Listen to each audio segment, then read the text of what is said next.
In today's show, we're going to be talking to Darshaun McAway. He is absolutely no stranger to the Writers' Corner live show. Darshaun has got a whopping 32 published titles.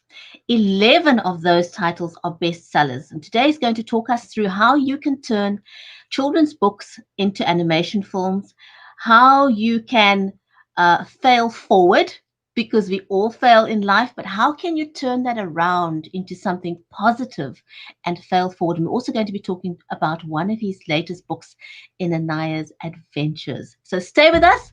When we come back, we'll have more information on Darshaun McAway.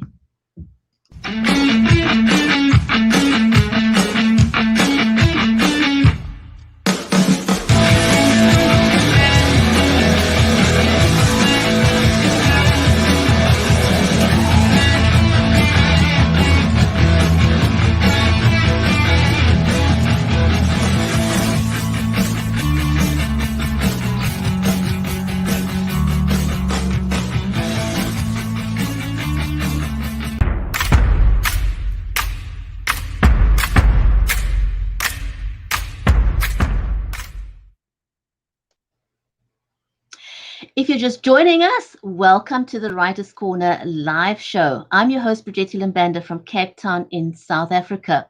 Today's stream is made possible by StreamYard, Creative Edge, and BeLive Media. A special warm welcome to you, our audience. We are monitoring the comments. This is an audience-centric show, so please feel free to say hello and where you are joining us from. In today's show, we're going to be talking to Darshaun McAway. Also, if you are new to the show, if you've never watched us before, just type new in the comments and then we can give you a shout out. So our special guest today, Darshaun McAway, is a best-selling author and businessman. His businesses include a fragrance line, a children's publishing company called babyauthors.com. He has a clothing line and a very well-known podcast. With all his successes, Darshaun still says his proudest moment is becoming a father and being a husband.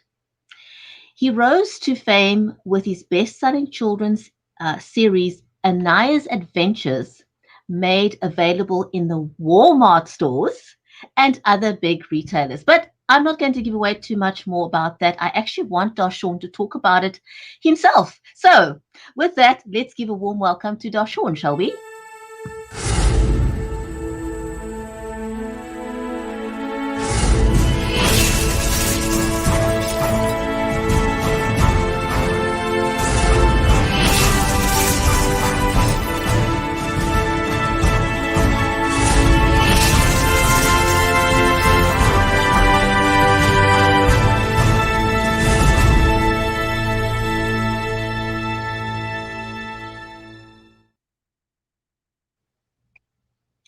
Darshaun, welcome. You're a great friend of the show, so I'm delighted to have you back here again. Thank you so much for the introduction. Oh my goodness, that was fantastic. It's awesome to have you back with us. But there's many people who've not who may not have met you because people come and go. There's always new people watching the show. We go live on different platforms. And so I want to ask you if we can start off by, could you tell us, what your journey has been like so far as an author? And I really, really, really want you to tell us how it came about that Anaiah's Adventures got into Walmart. I mean, that is huge. That's Oh yeah. a massive win. Oh yeah, huge. So, there's two different timelines in my life. When I was 23, I had wrote my first book, Do You Mind If? Sold over 170,000 copies. And, from there, I ended up coming out with some more titles, which kind of gives me like that 32 number mark.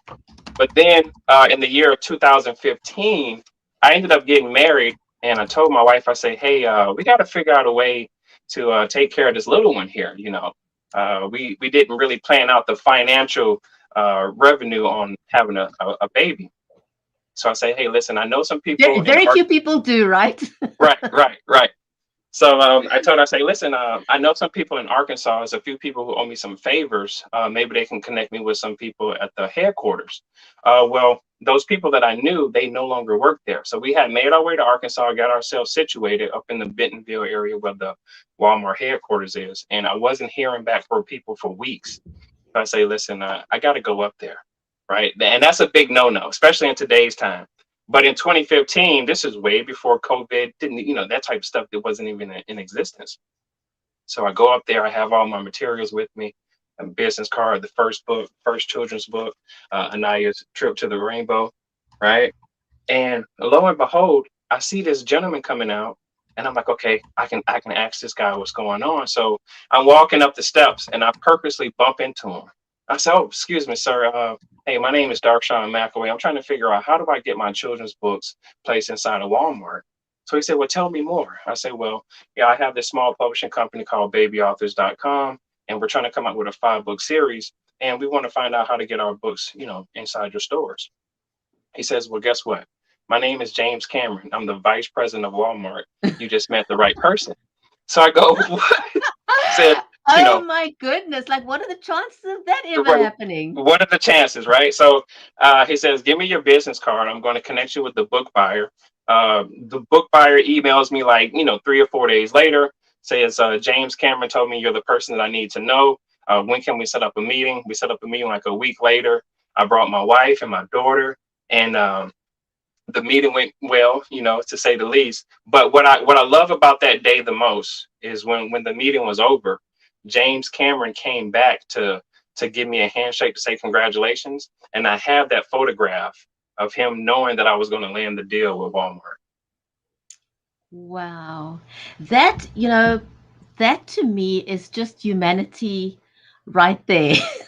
Right, right, Of people being hands-on in their staff. I mean, it's such a great example of being actively involved in your business, because a lot of people lead from the top.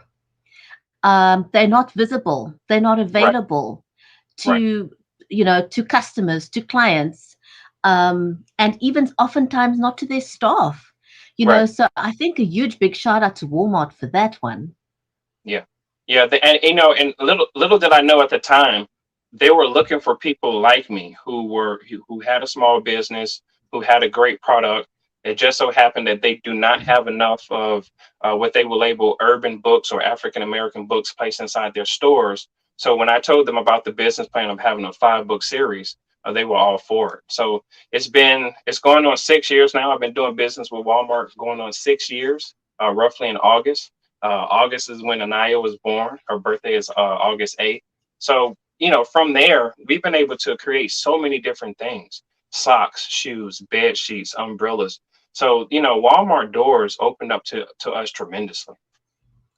But Darshaun, I also want to say that you created that, as much as this guy was amazing and fantastic and the timing was just perfect, you created that opportunity. If Yes. you didn't go in there um, asking the questions, it would never have happened, because sometimes we don't ask. We expect things to just fall in our pathway without us taking the first step. But you took that first step, and it's been amazing for you. Oh yeah, big yeah, and you're correct. You're correct, and that's a lot. A lot of people are nervous to do something like that. And what I try to tell people is, when you want to get inside these big retail stores, what are you offering, right? I have like this popular story that I like to tell. I like to call it Darshaun and the Beanstalk. Instead of stealing from the giant, which would be Walmart or these big box retailers in this instance, what can you provide to the giant? What's the incentive? Instead of trying to take so much from people, what can you give? So have your ducks in the row. Like, don't go and approach somebody without having done your homework. Right, Know what your offer is, know what you want going in, because the person you're trying to sell to is going to know whether you don't know your stuff. right. People have a sixth sense when it comes to things like that. So know what you. I just want to say a warm welcome again to our audience, whether you're watching us on Facebook, on Twitter, on YouTube, on Amazon. A warm welcome to you. Now, I do just want to say we are talking to Darshaun McAway about his series and his learnings in life as an author and a successful business person. Also, just know that all these platforms, by default, they turn the sound off, because sometimes you're watching in a place where you can't hear or listen to sound. So if that is not you, if you can turn up the volume, please turn up the volume, unmute so you can hear us. And also please click on the follow button so that you can get notified when we are live again. Darshaun, getting back to you, your latest book is Anaiah's Trip to Atlantis. So Yes. did you start with wanting to have a series, or was that planned out, or did you just start with the first book and hope for the best? Tell us a bit about that. No, we started out. So the day Anaiah was born is when I got the inspiration. I finally realized that, okay, I know how to write a children's book. I know what to base it off of. It was just all this love and this genuineness of saying like, hey, I'm a dad for the first time. I don't want to mess this up. So that night I had wrote a 10-book children's series, but I made a plan for 5. I knew that I wanted her to, kind of go through this with me, ages 1 through 5. So there was always a plan. If you look back at some of my old footage, I had already had the covers to these books when she was like 2 years old. So we had already had the books written, but we were just releasing 1 book a year. We were trying to get her character to grow with her. Now it is her on the cover, on each book cover.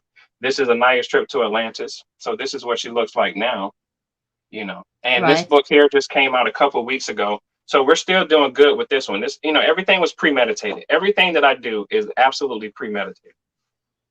Planned. Yeah, So you plan, don't you plan. don't do things you don't do things by accident. It's by Right, it's by design. right. And I would like to say that I believe people succeed by design. Yes. It doesn't happen by accident that people succeed. You've got to want to succeed, and follow some sort of a plan that will eventually get you to kind of success that you want. What has it been like? I like to ask our guests on the show, what has it been like to market your work during the pandemic? Because things have been so radically different.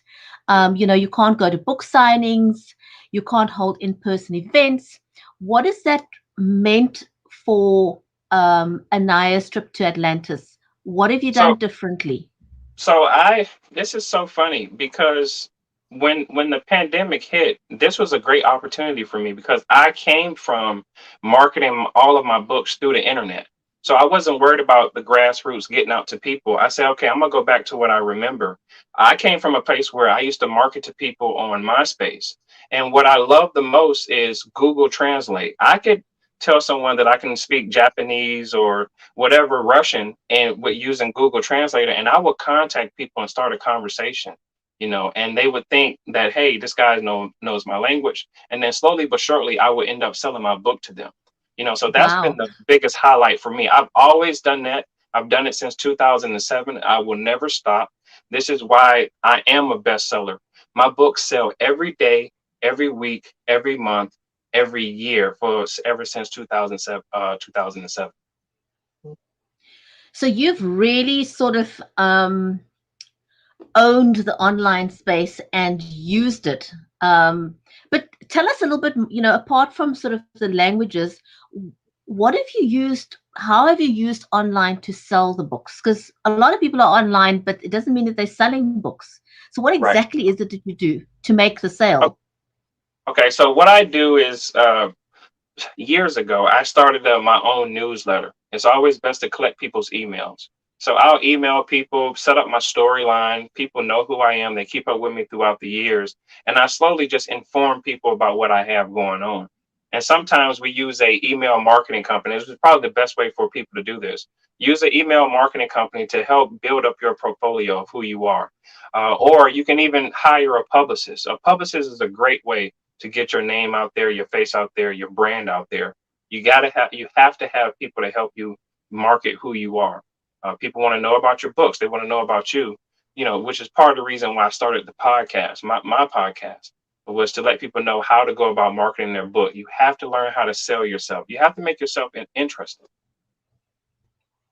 I like that you started a podcast, because a lot of people tend to get this wrong. They spend however long it's taken them to write the book, then they wait for the book to get published, and now they want to jump onto social media and they expect the book to sell. Yeah. It Yeah. it doesn't work that way. You Nope. have Not at got all. to have, by the time your book is published, you already have to have a relationship with your audience. Yep. So that whatever it is that you're offering to sell, it's not going to matter because that you already have the relationship. Right. And that's very important. And I'm glad you touched on the social media aspect. You have to get out there to the people as much as possible. This is the time that we're in with social media. So make yourself, brand yourself. I call it brand correctness. Instead of being PC, I call it BC. Be brand correct. Stay on brand about who you are and what you're trying to do. Have a conversation with people. Pop on lives here and there. Give out your personal info, well, your business information, so people can reach out to you. And trust me, you'll develop a great relationship with people who saw you from the beginning and the rise of your success. That's a very interesting and important point that you just made there about branding yourself online. Because I often see people make this mistake and they think that they can have a dual personality online. They say, well, this is me and that's my business. But in the world that we live in now, it doesn't work that way. No, not at all. You are your brand. Yeah, There's no one me this and one me that. So whatever you do online, you need to be cognizant of the fact that people are going to see you as one being. They're not going to make the separation between you and the business that you represent. So you're always branding yourself. There's no off time. right, right. Always. You because that's what people see, and you're right. Whatever you put out there, that's what you're going to be associated with. I remember when YouTube was, just getting started, and I realized, I said, a lot of people are doing a lot of goofy things, and I don't think they realize that that digital footprint is going to be out there for a while, and whatever people gravitate towards you is what they stick you with. Absolutely, absolutely. But you didn't just stop there with those marketing efforts and selling hard copies of your book. You've also stepped into the space of animation. Yes. How's that going? How's that going? And So, why did you step into animation? What was it that piqued your interest? well, so the biggest thing about animation, especially with this series, was, still to this day, there are not enough children's stories that talk about African American children's stories, if you will. Hmm. There's a lot of stories out there, a lot of characters, but it's not a story about a father who's actually doing what I'm doing in his real life, trying to pursue happiness in a sense. But in that pursuit of trying to get to happiness, you kind of neglect your family at times, So we knew that we wanted to do an animation, but it's so difficult to get the animation rolling because it's so many people that have to be a part of it. And I think that's an aspect that we also sometimes forget is that we're not alone in this world. We need to work on having a network of people that can help us, and there's nothing wrong in asking for help. Yeah. It's not a sign of weakness to ask for help. And the interesting thing I've always found is that when you step up to someone and say, I need help, very few people will say no, almost never. People love it when you come up to them and say, hey, I'd like to get this book out, could you help me? Yeah. People are not going to say no if you just take the first step forward and actually help them. So when do you think that the animation will see the light of day? Well, so here's what happened. We had a huge Netflix and Hulu deal on the table. And this is why I Mhm. always talk about being transparent when you're doing business. The production company that we signed a non exclusive deal with, in order to make the Netflix and the Hulu deal happen, they weren't being transparent with us. They ended up going out of business, right? So when you partner with somebody and they go out of business, now you're left on your own because that production company, they have all the contacts and the resources. And unfortunately, me just being an author, I'm not privy to have those contacts, which is why a lot of people get with entertainment lawyers. Because if a production company did like what they did to me, I would say to my entertainment lawyer, which I didn't have at the time, hey, can we still talk to Netflix and Hulu and try to work this deal out between us? But that Hollywood scene, it's so different from just publishing. It's a whole different ball game because there's so much money attached that those companies, they want to purchase the rights from you and just move you out of the way. And that's not what I was all about. I really wanted to make sure that the story sticks to the point, and the character looks like the character. So I think for us, we're still working on it. I'm connecting with some more people now. Some people such as Floyd Mayweather. I'm trying to see if he'll be interested in being an executive producer of the brand and see what we can do from there. So it's the wheels are still turning. The storyboard is out there, the storyline is out there, but I just trying to sell it to the right person. So just to repeat what you said now, if you had to do this over again from the start, Yeah. what are the things that you'd have in place first? So the first thing I would have in place is the story, like your story, the storyboard, the plot, the whole line of it, right? Mainly the storyboard, and also having an entertainment lawyer. Entertainment lawyers are well connected and they know how to guide you into that industry. And what the film industry notices about a person that has an entertainment lawyer is that you're of great representation, you're legal. This lawyer, vetted you properly. So I would do that. I tried to skip a step to skip over the lawyer and go directly to a production company. But I see now if a company goes out of business, I'll still have my lawyer. That is a good learning. Sometimes we think we'll take shortcuts. I read something the other day which I thought was actually quite profound. A guy said, he's a photographer, and when the client said to him, well, how much do you charge? And he says, well, I charge 10,000. And the client said, goodness, that's a lot of money, and he said, well, how much do you think you should be paying? And he says, well, 150. And the photographer says to him, well, for 150, I'll teach you how to take your own photographs.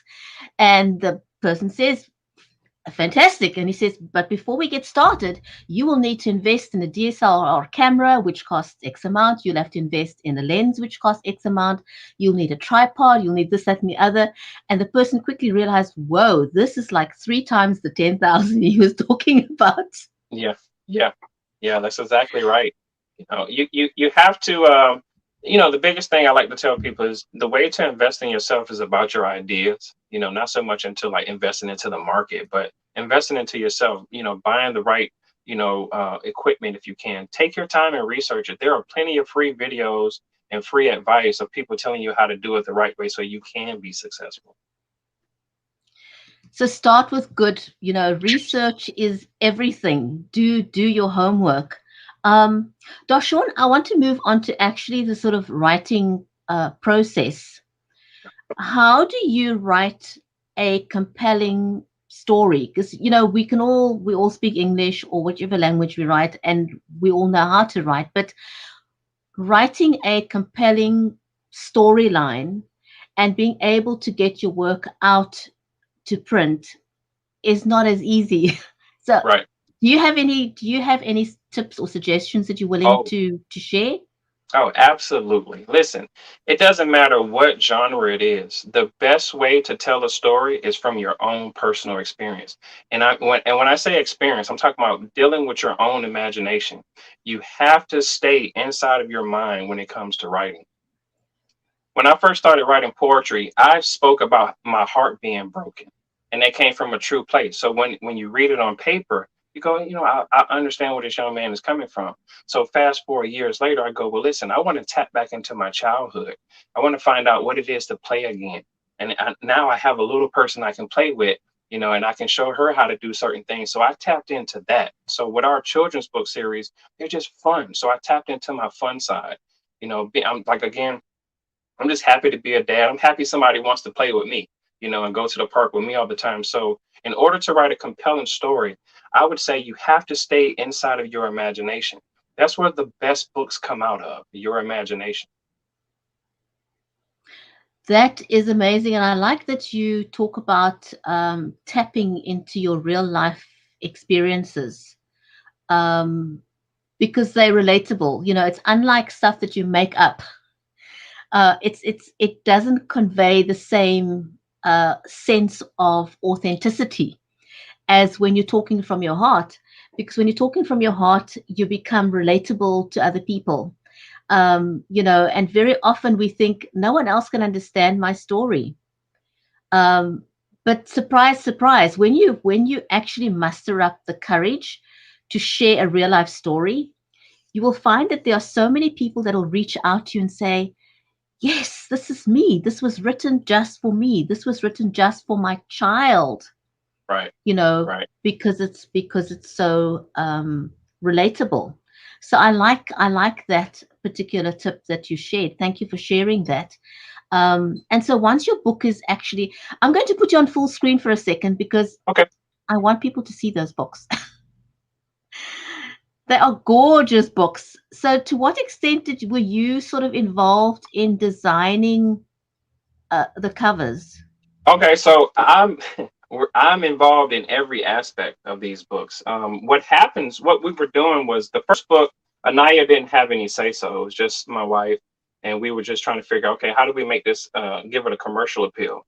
And then Right, the second book, we decided to say, okay, well, let's show Anaiah how to do this and kind of work with the software with her. And she's right. real familiar with it. So I started letting Anaiah basically pick the font and the color of the font and what's going to happen, with the pictures. So I'm involved in every aspect of these. My whole entire family, well, the ladies in the family have the final say so. A lot of the covers that I like didn't go through. So these are the ones that they picked. I really like that you actually asked Anaya because the thing is, she's a child. Yeah. She knows what she likes, and chances are that other children are going to like what she likes. Yeah, exactly. And it's been working well for us. It's been working well. She designs the shoes, the socks, the umbrellas. I show her how to work all the software, and I have her pick the best image that she wants to see out there. So everything that I do, I just have to plan for, but I kind of let her approve everything after that.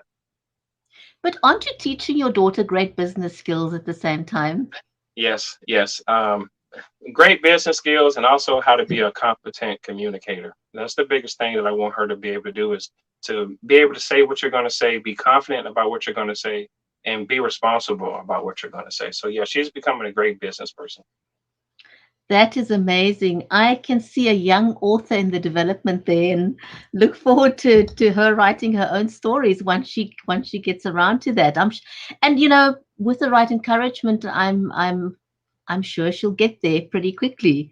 So I think you teaching your daughter to grow up with great skills, and that is fantastic. What's next for Darshaun McAway? Well, what's next for me is I'm going to put a lot more marketing dollars into my fragrance line. I have Balance Cologne. I've had this out since Let me put you on full 2018. screen. Let me put you on full Sure. screen for that. So There this we is go. Balance Cologne. Um, this is it's been out since 2018.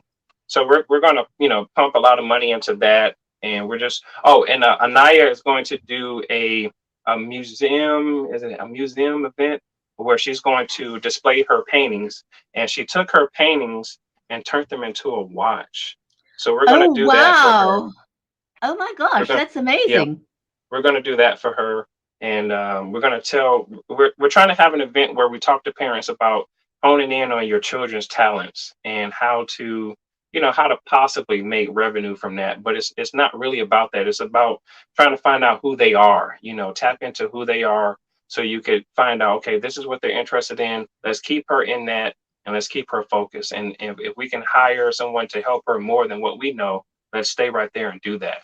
So that's, I guess, I'm more for me is more parenting, more hands-on with her, trying to get her figured out, because she's about to be 6 years old, and I can see her personality changing a little bit.